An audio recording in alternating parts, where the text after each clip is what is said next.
want to introduce our speaker. This is the fourth talk of our relationship series that we've just been kind of walking through, just because so much of this happens when somebody rolls up and they're like, all right, we're engaged. What do we do now? And all of a sudden they're going through all these things that they should be thinking through a lot of times and processing through on the front end. So this is kind of a proactive, kind of approximate sort of prep thing for those that are single, those that are seriously dating or discerning marriage, and just kind of start processing through some of the stuff on the front end. So our talk tonight is about conflict resolution. If you want to pop it up there. So Dr. Ann Lucchetti earned her PhD and is an executive consultant of the Leith Group. Her 20 years of experience in university teaching, most recently at TCU and North Carolina State University.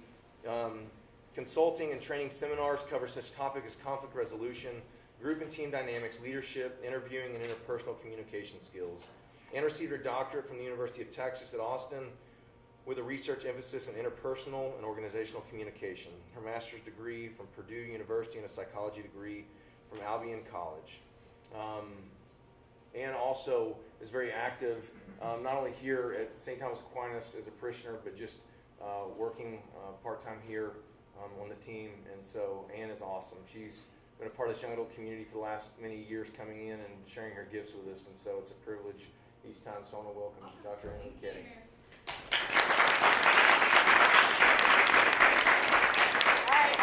I told Brandon, anytime you guys need me, I'll come in, because I love working with you. The energy that you have is so good for me. I miss this phase of people. So I have teenagers in my house. I deal with crusty old people with work. I get the engaged couple, so that if you are engaged, you'll have to go through a conflict class with me. But there's something about where you guys are in this stage of your life that is so amazing and energetic. Like it feeds me to talk to you with where you are. Because what you guys deal with is really cool. So today we're going to talk about conflict. And I've done this so many times. I'm sorry if I'm going to repeat myself if you've seen me talk, because it's very similar to things that I normally talk about. But I thought, we're talking about relationships, but I want you to think about the variety of relationships you have and the variety of conflict that you have with relationships. So from the beginning, we have family relationships, right? You have parental, you have sibling, you have friends, you have now coworkers, bosses, dating relationships, roommates. The variety, that whole span, any of those, the same conflict strategies work for all of those people. Okay, so that's what I want to talk about, is the basis of it. So it doesn't, while we're talking about a series on relationships, you all are in relationship.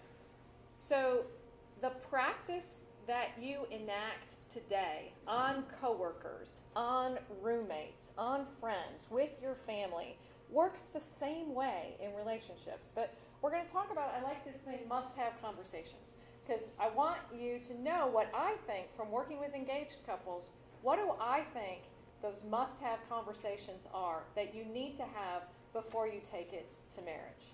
Okay. All right, so here we're going to start this, a life-changing conversation. I want you to all think about this. Consider a conversation you have not had. So you're dreading it or avoiding it. What's the conversation you haven't had? One where if you learn how to handle it well, you'd have significant cascading effects, good effects. You all know you have one. Everyone does. So what is it? So I want you to take a moment. So if I'm working with a couple and they've been flagged to come in and talk to me about the way that they handle conflict, so they're already having a little bit of, it's not as smooth as maybe you'd like it to be. That's my first question. Tell me right now, if you could change one thing in your romantic relationship, that, man, if we got to the bottom of that, we'd see cascading good effects. So, man, if we could get to the bottom of quality time together, we would solve a lot of this little, nitpicky stuff that we have. What would that one thing be? So use coworkers, use your parents, use your roommate. What is that conversation? So I'd like you to share in your group, if you feel comfortable. I want you to think about why you haven't. So that's the question I want. Discern, why haven't you had that conversation? What are you afraid of? Okay? So go ahead. Take some time to talk in your group about what that would be.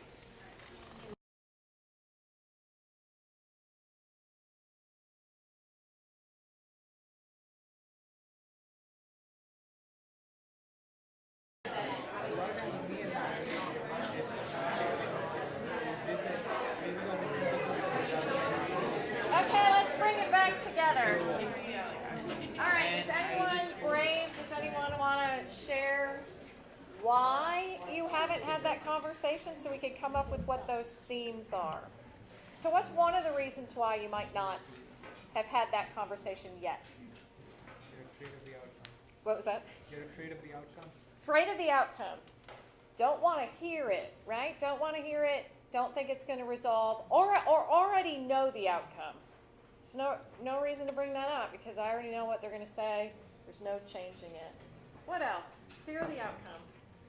It changes the relationship. Ooh. So are we dating?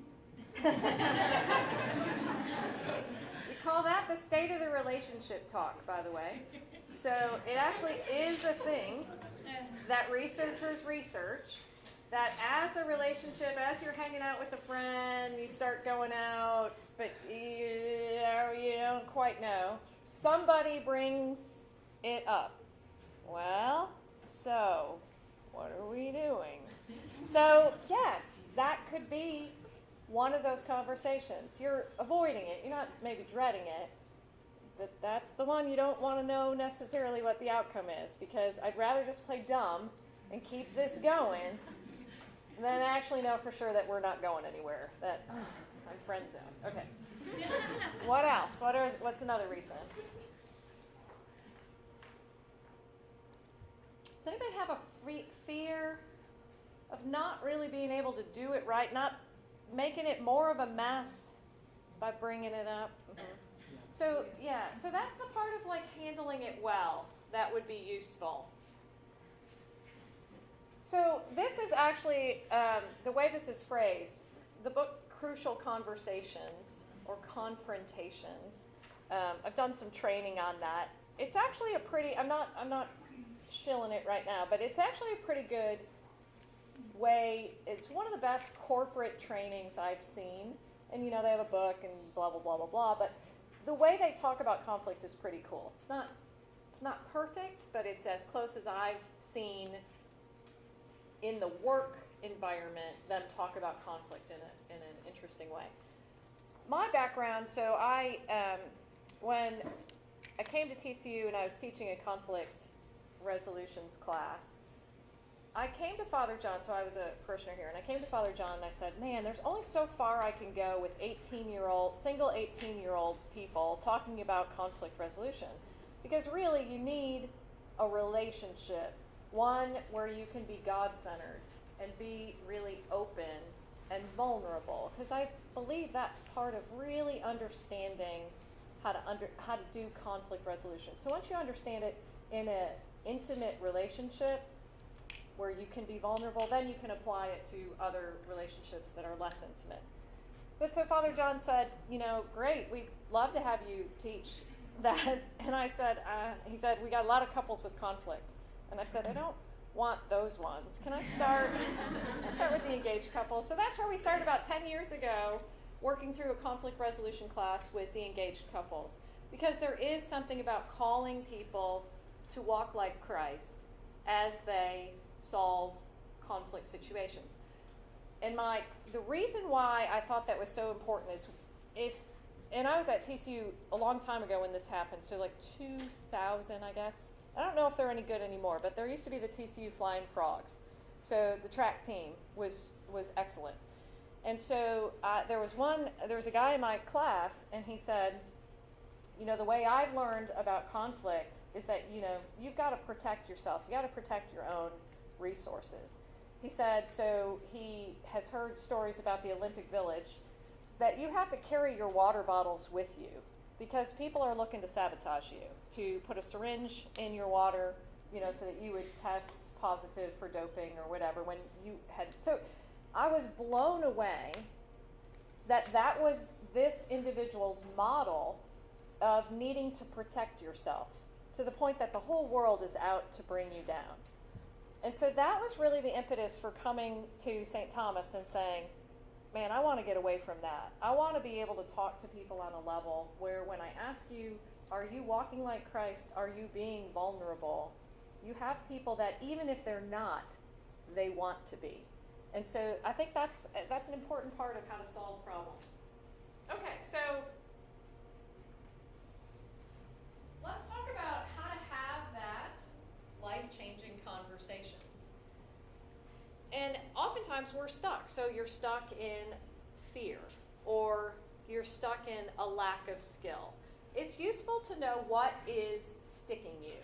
Because if it's a lack of skill, there's a lot of ways you can get practice in communicating and saying it right. When I work with couples and we identify someone as a conflict addresser, so someone who enjoys getting it out on the table, but maybe they don't do it right, those people are really easy to work with because tips, tools, techniques, that's all they're looking for. So shave off the rough edges, help them be a little more flexible and less stubborn. Those people are easy to work with. You know who's hard to work with? The conflict avoiders. Because you have to ask them to step up to the table and be brave. There are more conflict avoiders, I promise you, wandering around. And I am what I call a recovering conflict avoider. Because I struggle every day to say what I'm supposed to say. I know it's healthier. I know I need to get it out on the table. You have no chance of meeting my needs if I can't tell them to you. So that's going to be one of my hallmarks for you as you are improving. You're on a journey of improvement, of self-discovery, on becoming closer to walking with Christ every day. One of the things I'd ask you to do is find a way to speak your needs. If I see relationships fail, if we see infidelity, I can pretty much guess that person was a conflict avoider. Because instead of dealing inside their relationship with what was missing, it's easier to go outside where I don't have to explain myself and start over.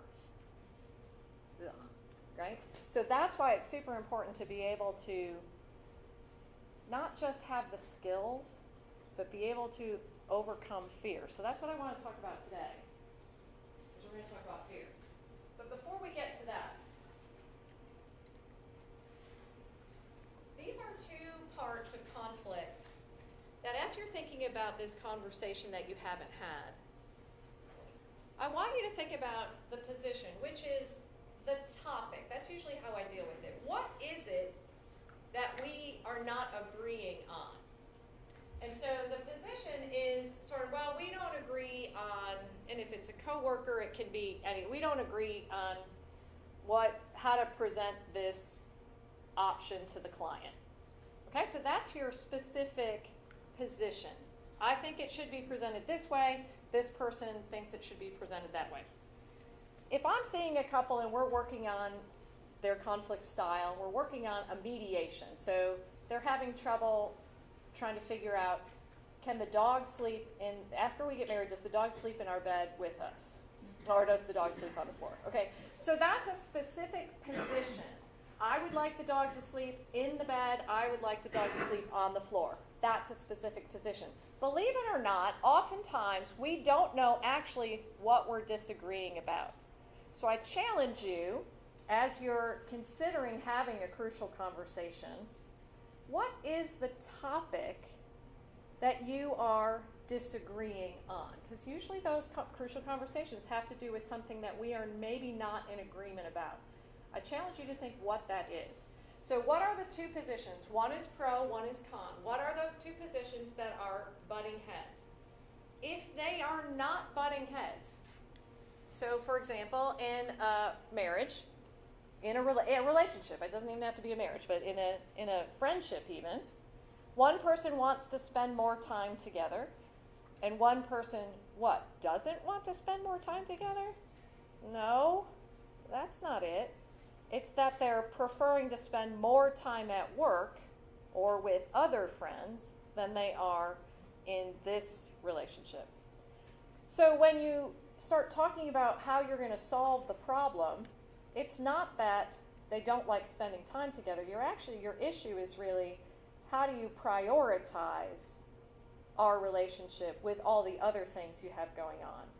Okay, so you have a tendency to prioritize going out with this separate group of friends more than I would like you to. Get it? Until you identify the topic that is in disagreement, you won't solve it. That is actually so basic and so hard. Because we say nice things that we don't often really understand the real issue. And until we get to, again, it's really simple, but we don't ask that. What's the pro side? What's the con? Who says this? And why is that opposed to what this other person says? So what are the two sides? So that's your positions. Underneath each position is what we call a basic human need. I'm going to put them up over here. This is not an exhaustive list. It's not anything perfect. I've just basically pulled it together. But when we have hit on an issue where the two of us disagree, and we've identified the pro side and the con side, dig deeper and figure out what is motivating each side. So your side and the person who you are in conflict with. Take a guess as to what their side is. And the reason why this is so important is the same thing. If you have now identified a root cause, you are not going to be able to solve it. So I call those Groundhog Day conflicts because they manifest themselves in all sorts of different relationships or different topics. So, for example, early in our marriage, my husband and I had a recurring conflict, and forgive me if you've heard me say this before because it just has always stuck with me. We're different in personality. So I will tell you anything you want to know. I have low boundaries to self-disclosure, so I will share more than I should, and it makes my husband really uncomfortable because he's very private. And so we'd be at a party, and I'd be telling a lot of stories that maybe are a little embarrassing, and then we'd be on the ride home, and we'd be in a fight. And so it wouldn't matter where we were, he and I didn't do parties well. And it didn't matter if it was a work party, it didn't matter if we were with family, with friends, with strangers, on a cruise. We'd get in a fight because we could not figure out what that is. And what are we in conflict about? We don't do parties. I'm pro party, he's con party. Like, that's weird. But it kind of ended up being that way. What was driving underneath that? So mine was, let's see. Mine was, I needed my husband to recognize I'm not different from the person, I'm not different now that we're married than the person you dated. I was always this way. I always tell too many stories that embarrass me. I want to be the center of attention. I want to be the life of the party. I don't want to stick around you if you're going to bring me down. So I go to a party and I ditch him, right? Because this was about me and like me telling funny stories, and that's all I wanted to do. And you can imagine what his side is, which is, you don't respect that I do parties differently than you. And so when we go to a party and you ditch me, I'm pissed at you from the minute we've walked in the party. But you avoid me for the entire party, so now I'm like angrier each minute. It's been 2 hours since I last saw you, because literally I'm running away from him. So I can see the stink eye looking at me, and so I'm running away. So he had respect, right? I was disrespecting his needs. I knew what they were, and I was privileging myself over him, right? So I get that. But my thing was, maybe it's freedom and independence. This is who I am. This is how I want to do it. So in some ways, we were both really stuck in our selfish sides. when we finally sat down and talked about it on a real deep level, like you get down to this, come on, we got to figure this out. I literally can remember sitting in my kitchen after a party on the kitchen floor with a jar of peanut butter and a spoon, thinking, holy crap, we are going to get divorced over this. Because it was so discouraging and so dumb. Right? So dumb. Well, we don't do parties, but how are you going to avoid this? Because again, remember, this wasn't just like social parties. It was maybe going out with a work couple, and I tell too many stories or share too much. So this was really taking over us. Okay, so we sat down and we talked about what was underneath it and how you solve the solution. Once you figure it out, so make sure, so under positions, make sure you understand there's a pro and a con. What's your side? What's my side? Find out your needs. The next thing you do to solve it is you lead with what your partner's missing. Your partner leads with what you're missing. So next time we went to the party, I needed to lead with respect and prioritizing him. And then he had to lead with recognition or independence for me. Okay, so we came up with a couple solutions. One, we were going to hold hands the entire party, right? So that I couldn't get away from him. And we tried that, and I'm joking, like, I have to go to the bathroom, you have to come with me. Like, we're holding hands, you have to go. Okay, that didn't all the way work out. Okay, so it wasn't that we hit on the solution with one solution didn't make it better. You've got to keep trying it. But if you keep trying different solutions, so holding hands didn't work. That was too constraining. But what I realized is that I didn't want to bother him with telling the same story. Because I'm going to tell the same story to 7 people, different people at the party, right? Because it's really funny.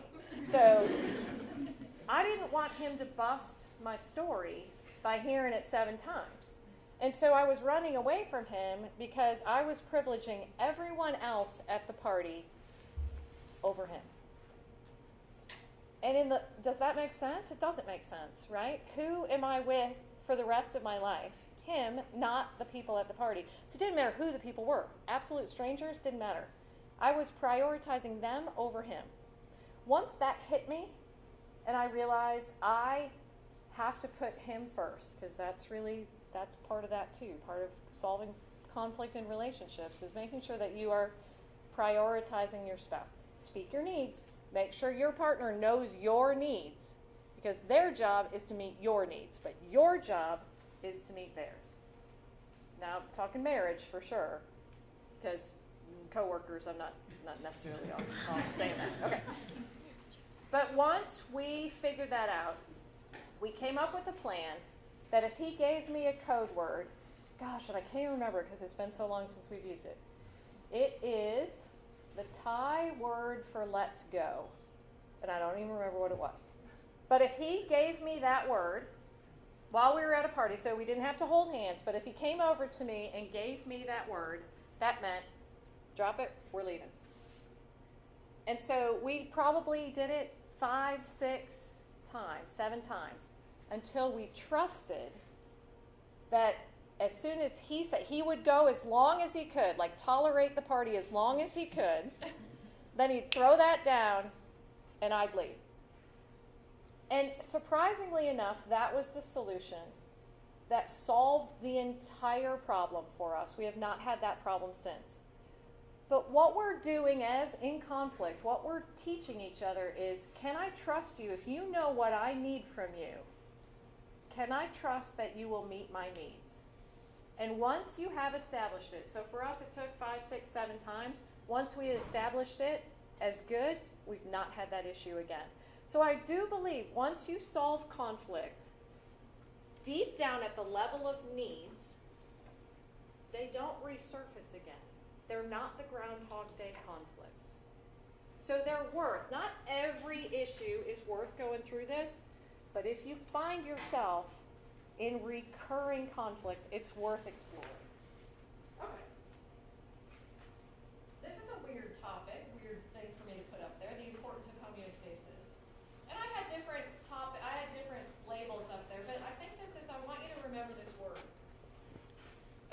does homeostasis mean? Who's my smart science-y people? What does homeostasis mean? What? Yes. Equilibrium. Who said that? Oh, you're so brilliant. Yes, it's the equilibrium. So, the tendency toward a relatively stable equilibrium between interdependent elements. And that's what you are in a relationship. You are interdependent elements. And at times, you get out of balance. And our goal is to find us back in equilibrium, in good balance, in not being tilted one way or the other, kind of a power shift. All right, here's a question. I'm giving you another small group question. I want you to think of a time when you received difficult feedback, right? So you got feedback back that hurt, should hurt, was critical, and yet you didn't take it as critical. You were not devastated by it. It was difficult news, but you weren't devastated. I want you to identify within your group, why weren't you? What helped you not be devastated when you heard difficult news, but you weren't devastated? So try and discern what you think was going on there. All right, take a few minutes for that.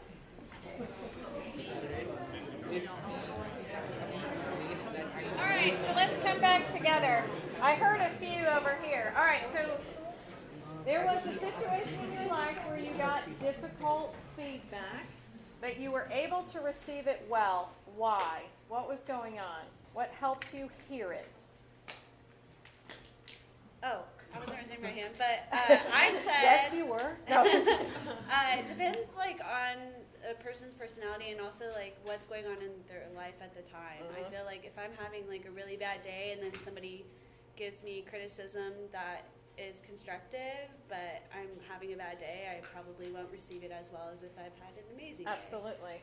So emotional state, for sure, which fluctuates day by day, but also season by season. You could be having a really rough go that lasts a year, and so that year might be a difficult time to hear. Absolutely. What else?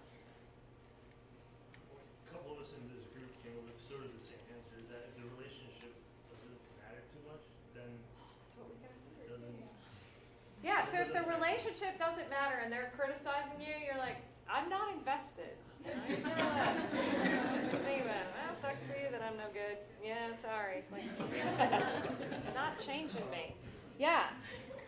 So I think that's interesting. So if the relationship is not important, you can criticize me. It doesn't matter. What about when it is important? Have you had that? It is important and you got difficult feedback, but you heard it well. Why? Because I knew how to fix what the criticism was about. Excellent. So you had an agency that, in knowing that, it would help you succeed. Excellent. So it was helpful. Excellent. So a relationship that you did care about, and yet they could frame it in a way that you could see it would be successful. That if I did this, that was success. Man, that's the reason why anybody should be giving you feedback, is to help you succeed. The relationship is important also in how this is received. If you feel like the person doesn't like you or is out to get you and they give you bad feedback, we have a tendency to discount that. Right? Well, that's not valid. What you say isn't valid. I don't respect you. So what you have to say about my performance is not valid. That's actually pretty healthy. So it really is the people that we care about who give us feedback that helps us do better, that helps us improve, that really makes a difference. But think about when you are that person who has to give difficult feedback. That's a crucial conversation. When you have to tell someone they're not stepping up, they're not meeting your expectations or the expectations of work, whatever that is. For sure that's a difficult conversation. So how can you have those conversations that go well? So that's what we're going to talk about. When a relationship is safe, when the communication going on is safe, you can say anything. So when you have a strong relationship, now you think about this as coworkers or boss, or even if you are managing someone, when you have a good relationship, oftentimes people don't even hear negative feedback as negative because they just see it as, well, this is helpful for me. They are able to frame it. So I want you to recognize the relationship has a lot to do with how you can say what you need to say. But even if the relationship is strained, you can still find ways to speak that help get this out in a safe way. Because what my point in bringing this up is that when fear comes in, when a person feels criticized, that your motives are bad, you're not going to be able to solve the issue in front of you. You're not going to be able to hear it, and you're not going to be able to problem solve it. So this is really interesting. There really are two responses to conflict that doesn't lead to problem solving, that is not well received. It's the fight or flight. We either run or we attack. Think of a conflict situation where it starts to go sideways. So I challenge you in thinking of your crucial conversation. If you start to have it and you start realizing it's starting to slip sideways, what is going on? Are you the one that feels fearful in terms of being not heard, and so then you push harder for your position? Or are you afraid that you're being made fun of, or you're going to be embarrassed, and then you run away? Oh, I'm going to get too out of control. My emotions are going to go too crazy. So the reason I bring this up is because once fear comes in, you're done. You're done. You need to stop talking. Literally, stop talking. And so I call that, when fear enters the conversation, you have to time out the conversation. Stop. And so I call this fighting. Once fear comes in, now you're fighting and not problem solving. And you don't get smarter or better or problem solving when you're fighting. So if you find yourself in a fight, so use examples from your personal life where you can feel a physiological difference that the conversation is going bad. So for me, it's my sister, because she knows how to push my buttons. So we physically would fight, not punching each other, but like, I'm fighting. And so really nothing good gets said once you're fighting. And interestingly enough, your physiological body changes when you are in a fight versus when you are problem solving. So we know that physiologically your heart races, your body temperature raises, you are really physiologically aroused in conflict. Okay, so your body is going through those changes. When you are in that state, you are no longer creatively open to solve problems. So you're getting dumber, in other words. So when your body is hyped up and your heart is racing and your body temperature goes up, you are dumb. So get out, because all you're doing is primal stuff. You are attacking with the easy, right? And the mean. So get out. So time it out. And I literally mean walk away. Stop the conversation, however way you need to. I'm done. I'm out. And while that seems rude, anything you say once your body is in that state is no good. There's no time I've ever seen anyone in a fight say, oh, yeah, you're right, you're so smart. I didn't see it that way. Thanks for bringing it up. Oh, that was lovely. In an actual genuine way. So the point is, once your body is overreacting, and there is a threshold, So for couples that I've met with who have this trouble, because lots of people do, you are an emotional person, you have a tendency to express yourself loudly, that doesn't necessarily mean you're fighting. You may just be really passionate, but there's a difference. So for couples who have trouble keeping their temperature low, Amazon, Walmart sell these pulse monitors that, as you're sitting at the table, you have your finger in your pulse monitor, and it signals when you've gone too high. So when you're over 170 beats per minute or something, I can't remember what it is. Maybe it's 140. Maybe 170 sounds like you're running a marathon. Okay, so maybe it's 140. There's some number, and if you're interested, I'll go look it up for you. But it's a really cool way to help couples keep it underneath that threshold. Because again, blood is moving away from your creative problem-solving smart brain and moving into your appendages. It's moving away from your brain to either fight or flight, to either run or punch. And so if we know that, once our pulse rate is up too high, cut it out. Nothing good comes out of it. So I know when I'm there. I know I don't need a pulse rate monitor. I know when I'm not making sense, because I could see my husband's eyes wide open in fear, because I have a tendency to be a little passionate, a little loud.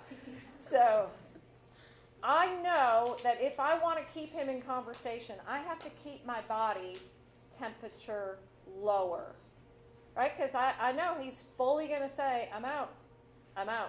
So we decided in a moment of calm that putting in a timeout signal means zip it, we're done. And so the physical equilibrium, you have to get your body back to homeostasis before you're able to come back and bring that topic up. And I liken this to the embers of a fire. You put a fire out and it's still got the hot, glowing coals or ash. That's your body. If your body is not fully out, if you have not dumped water on those embers, you know just the smallest thing will reignite the conflict.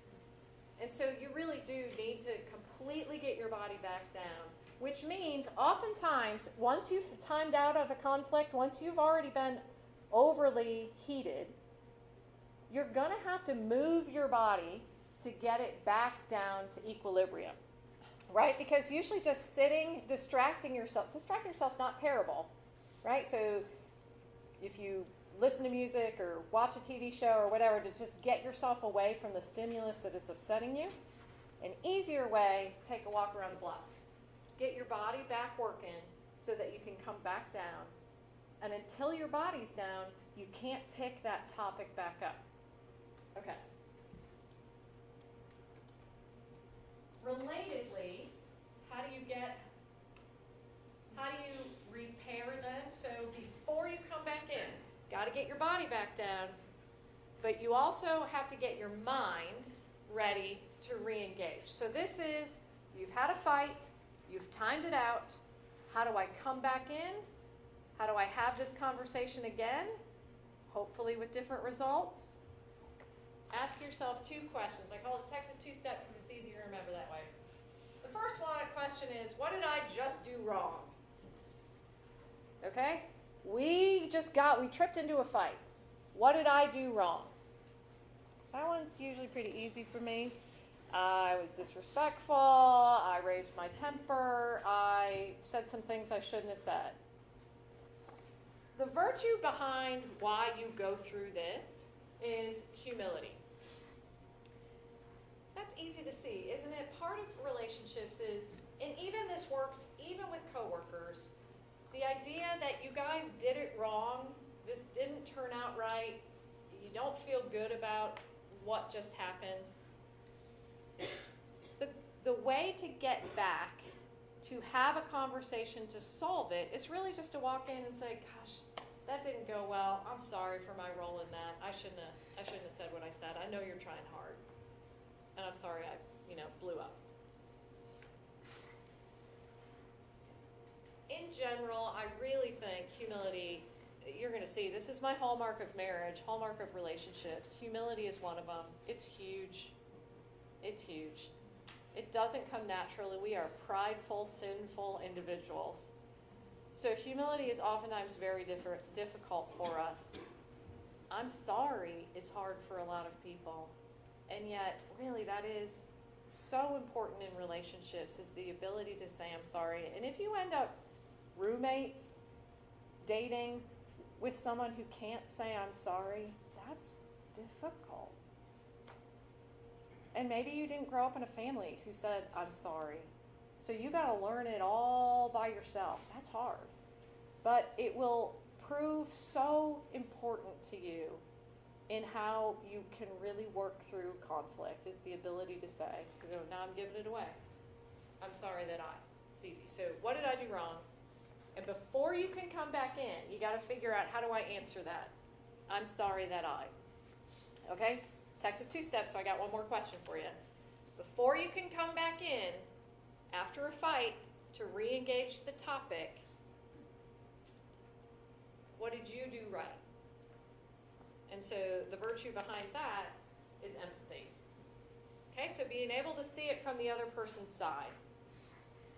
Okay, so what did I do wrong?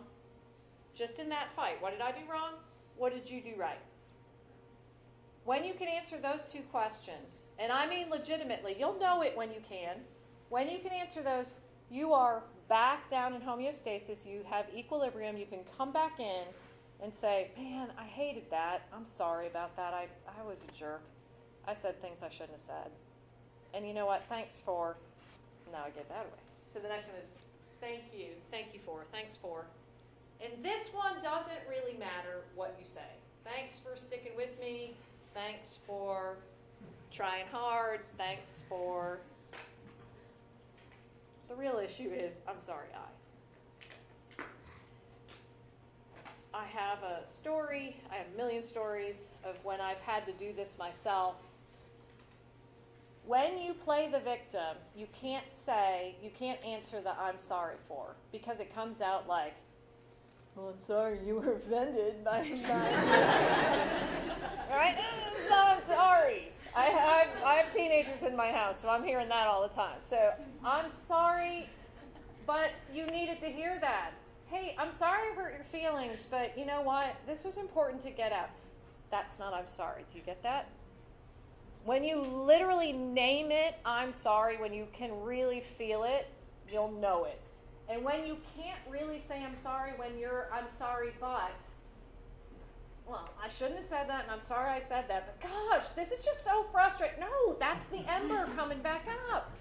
When you really are humbled, you can say it, and you'll be able to get back to problem solving. So these Texas 2-step is for when you've had a fight, but you want to re-engage to problem solve. Same topic, you got to come back into that relationship. This one really helps.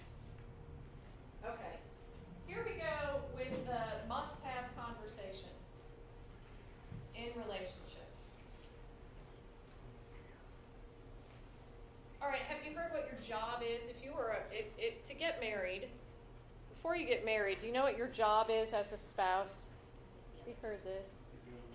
Yep. What? Who? Yeah. Get the other spouse to heaven. Yep. Get your spouse to heaven. That's your vocation. That is your job. So pick someone who's easy. That's the best. That's my best advice. Pick someone who's already pretty holy, and then you can really just eat bonbons and Oreos the rest of the marriage. Darn it, they're not the holy ones aren't the cute ones. So we just get stuck. You got a bad. Oh wait, I didn't mean that. I didn't mean that like in a bad. I'm sorry. You can cut that off the tape. That's bad. Okay. I just meant we deal with fallible humans. And I remember my talk from last year. I was just thinking about this today. I do believe part of who we are attracted to and who we should choose to marry, you gotta have the zing, right? There has to be zing. You're not just friends. You're more than friends. You're friends with zing, okay? There's just something there. And don't settle for those relationships that don't have zing.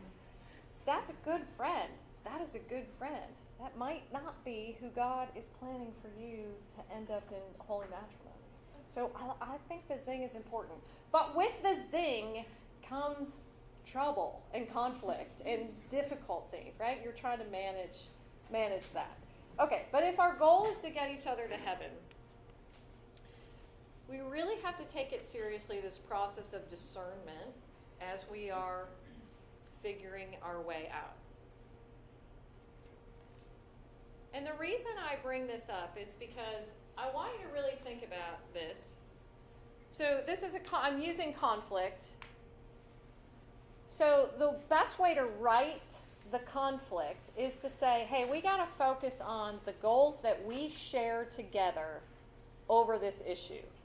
We really want to figure out how to handle your parents well, right? So we've been fighting about how you speak to my mom, or however that works. You know, we're fighting about that. We keep fighting.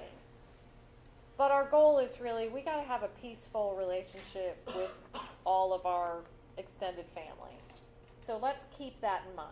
Okay, so what are our goals as a couple, as a relationship? And again, if this is a coworker, what are your goals with your coworker? There is mutual purpose. You both want to please the client. You both want to do well in front of the client. If you can keep your mutual purpose top of mind, problem solving goes a lot easier. But I challenge you, if we're talking about dating relationships, I challenge you to think about, what are the goals for your relationship? And do we have the same ones? So goals for the conversation, goals for the relationship.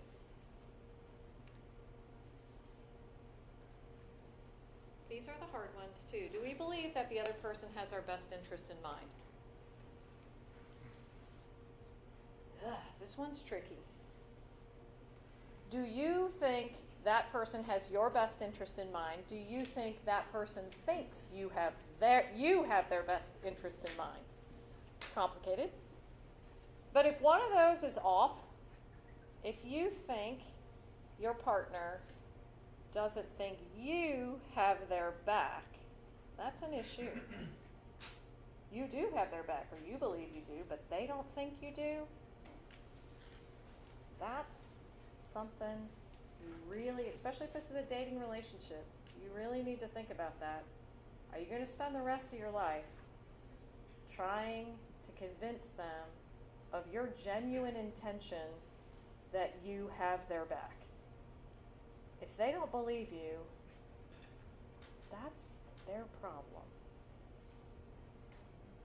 If you really don't have their back, that's your problem. But only you know that. Does that make sense? Only you know that. That's a discernment you have to. Do I really have their back? Do I really want what's best for them? Or am I still really thinking about myself? So these are hard questions. These are questions I want all our engaged couples to know. I know my partner has my back. I know it deep down in my core. And I believe God knows it too. So if you just ask him, hey, does this person have my back? You're going to hear it. You'll hear it. So ask. That's part of the discernment. Do I trust your motives for me? Ugh. If you were dating someone and you thought they had ulterior motives for your well-being, that's a red flag, for sure. If their motive is not to get you to heaven, if their motive is to, I don't know, have you around because you're pretty, that's something to discern. If you don't feel that they're committed to getting you to heaven, be careful, because you're putting your soul in their hands. Make a good choice.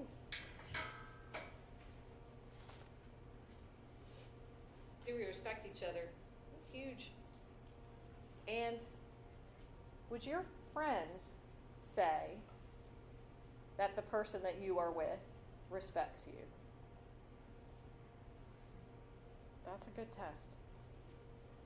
We see a lot of couples who I don't think these things are true. I shouldn't say that. We see a lot of couples who I don't think they believe this stuff. Because I bet you have friends who are dating who don't seem to really get this stuff. And I promise you, on your wedding day, that's the stuff you don't want to have questions about. You can have questions about, like, is my dress, my veil going to fall off while I walk down the aisle? Those are legitimate questions. But I don't want you to have questions like that. Because that is part of your process of dating and going through conflict. So I believe this gets exposed during conflict. That's why I like conflict. I like to know you had conflict as a dating person. I like to know you've had experience with it in your work relationships. I'd like to see that you and your friends work through this. The more practice you get, the better you get at this, the easier it is when you're in a marital relationship. But that it's a perfect time to really know how the other person feels about you. Is how do we work through conflict? Or are they really selfish? Are they really dug in their own ways? Are they willing to flex? Because this is important to you. So I think conflict is an excellent litmus test for relationships. So when people come in and they're like, oh, we never fight, I'm like, well, all right. That's too bad. Because how do you know? How do you know? Let's have one. Let's start one now. I'll start. No, I don't do that. All right. Remember I talked about how I worry about conflict avoiders as they come in to be married. And the reason I worry about that is because I think sometimes people play nice too much. And I find in faith communities, my almost 16-year-old is at Cistercian, and I've worked with, not his grade, but like the seniors. I've gone in and kind of worked and helped them with some conflict management stuff. Those boys are so nice. So nice. Nice boys. Nice boys. You'd be proud to have them as your sons. They are nice. Not mine, but the other ones are really nice. You'd be proud to, if you were a parent, to have those boys. They're very nice. And I worry about them and their marriages like you wouldn't believe, because I think they're too nice.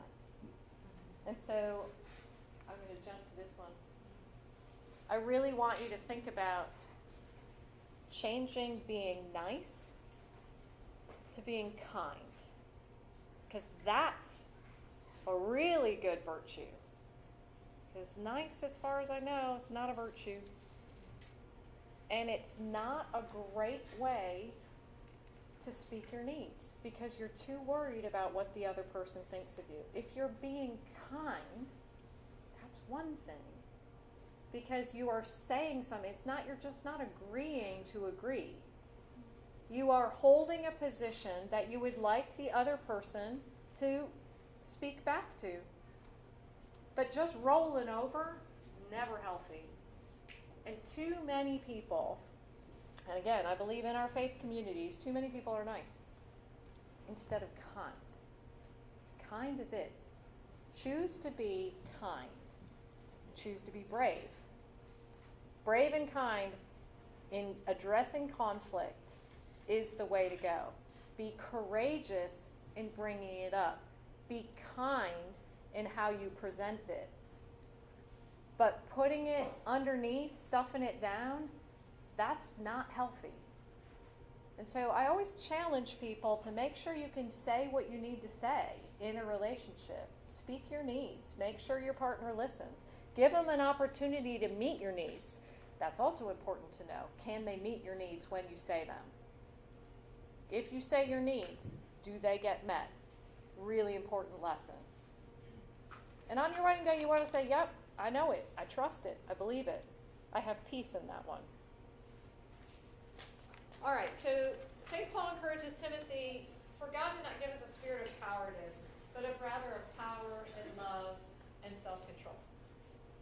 And so I say, when you're a conflict addresser, your job is to practice self-control. You got to bite it sometimes. You got to say it nice. You got to shave off the rough edges. But I think that's tips, tools, techniques. Use I messages. I get really frustrated when I come downstairs and see all the dishes. So those people just need to shave it off and say it in a way that can be heard. But for the conflict avoiders, you got to jump in. I have this here. You have to jump in and overcome a spirit of cowardice. Remember, that's me. I'm talking to me. I am a coward when it comes to hurting your feelings. And yet, that's why you came to talk to me. But it's hard for me to do. But I am failing you when I don't tell you my insight in what I'm seeing. But I hope I say it kindly. I want to be brave. I want to be kind. But if I'm nice and you walk away from meeting with me thinking like, oh, Ann, she's so pleasant. That was lovely. And I didn't tell you what you needed to say, I failed you. And I feel the same way about marriage. If you don't say what you need to say, you're failing each other. You're just being nice. You're not being kind, and you're not being brave. So the last thing to finish on is discernment. That's my big word. Discern in yourself what your motives are for conflict. Discern what your needs are. Take a guess as to what the other side is. And then really in the hard questions, discern, are you respected? Do you trust? Does the other person trust you? Do you trust them? Do you have each other's best interests at heart? Are you getting each other to heaven? So discernment, if I've not told you about the prayer of the 2x4, just really briefly. If you want God to show you the way, just ask, but be careful what that answer might be. Okay? But lay your head down on your pillow and say, Lord, if I am supposed to know something about this relationship, bring it on. Just be careful. All right, thank you guys. Have a good night.